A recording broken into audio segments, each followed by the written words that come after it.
The affiliates and the audience had been screaming at us for years. There's too much clutter, there's too much clutter. NBC is a combination of many different shows coming from many different production companies. And while there's some interstitial peacocks along the way, we have never really figured out a way to have one show go to another so that each shows have a sense of uniformity.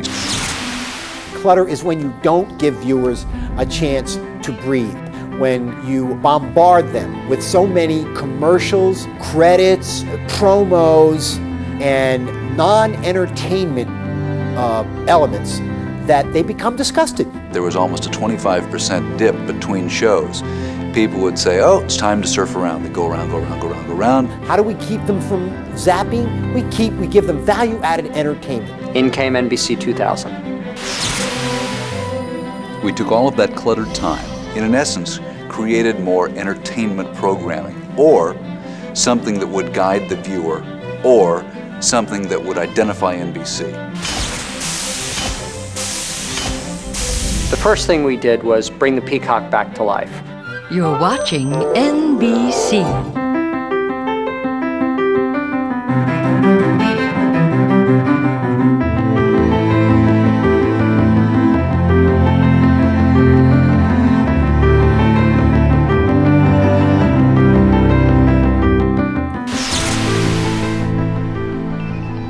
Perhaps one of the most visual parts of NBC2000 is the sort of the living window that we have, the added programming element that comes along with the reconfigured credits. We created several categories.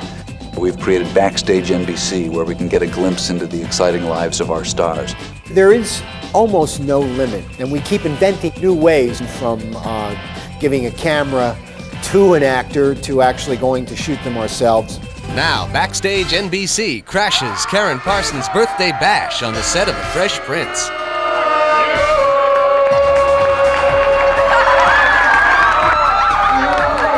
She hit me with a pink flower from the cake. She knows it's coming back.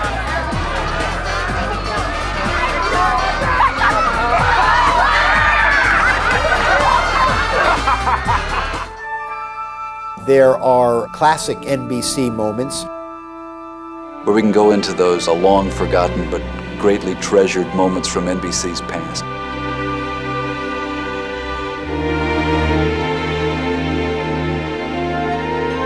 And now, your host for this week's Hullabaloo, Bonanza's Little Joe, Michael Landon. This blue land, lots of land under starry skies above. Don't fence me in, let me ride through the wild. There are NBC trivia, where you can actually have a little contest. Where we can go back into the annals of NBC and find interesting facts and reveal them in an exciting and different way. Now, NBC Trivia. Did you know that over 30 celebrities have called in to Dr. Fraser Crane's radio show? Hello, you're on the Crane with Fraser Air. Including Jay Leno. It's a screwiest thing, Doc. Dr. Timothy Leary. Hello, Dr. Crane. Mary Tyler Moore. Hi, Dr. Crane. Who's our next call? Reba McEntire. Oh, thanks for taking my call, Dr. Crane. And Lily Tomlin. Oh, Dr. Crane, thank you for taking my call. Hang up on me, will you? Who will call in this week? Could it be Lilith? Find out on Frasier. One of the great opportunities we have is building special events around NBC programming.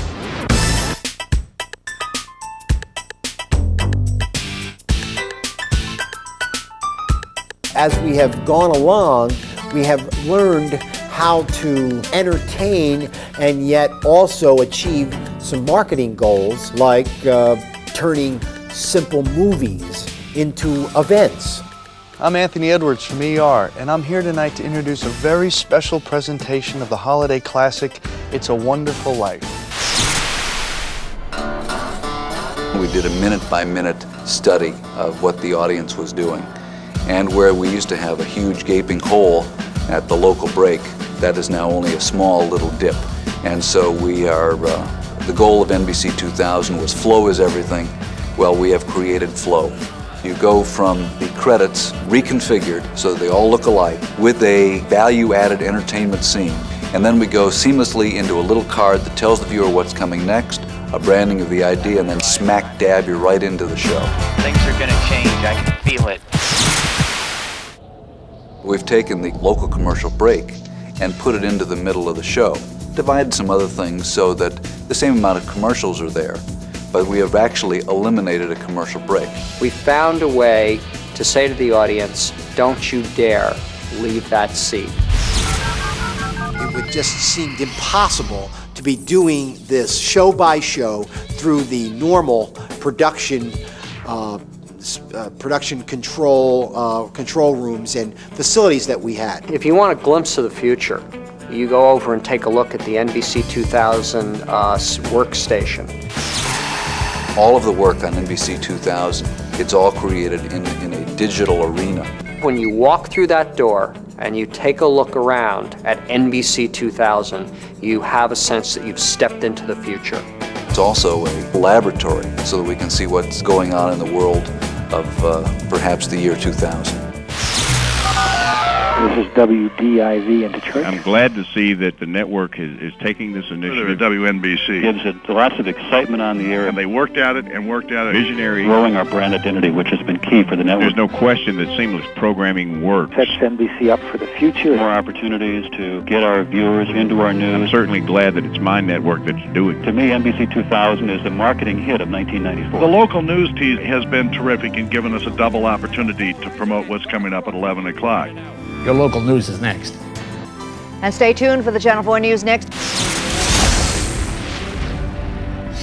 The impact on the industry has been widespread. I'm not sure I've ever seen anything in 20 years that has so brought the network and affiliates together. We've got a great beginning, and it's going to continue to evolve, and I think continue to be the leadership unit.